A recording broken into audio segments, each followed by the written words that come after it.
میرے نبی کریم علیہ السلام فرماتے ہیں جو بندہ توبہ کرنے والا تھا، اللہ کی بارگاہ میں آنے والا تھا، بار بار توبہ کرتا تھا، احساس رہتا تھا اسے، پھر بھی غلطیاں ہو گئی، قیامت کے دن رب کریم اپنے فضل کی چادر اس پہ ڈالے گا اور رب کریم اس سے پوچھے گا یہ گناہ کیا تھا یا اللہ بھول گیا تھا، یہ گناہ کیا اللہ مجھ سے غلطی ہو گئی، یہاں بھی کیا تھا یا اللہ غلطی ہو گئی۔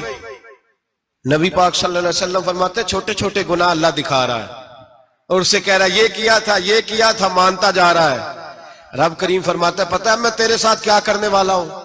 ٹانگیں کانپ گئیں، یا اللہ پتہ نہیں۔ فرمایا میں تجھے ان گناہوں کے بدلے نیکیاں دینے لگا ہوں۔ نبی پاک فرماتا ہے فٹافٹ ہی بول پڑا، کہنے لگا یا اللہ میں نے تو بڑے بڑے گناہ بھی کیے، اگر تو نے گناہوں کے بدلے نیکیاں دے دیا تو میرے تو بڑے بڑے پاپ بھی ہیں، وہ دوسرے کدھر ہیں؟ میرے حبیب کریم علیہ الصلوۃ والسلام فرماتے ہیں رب مسکرائے گا جو رب کی شان کے لائق ہے۔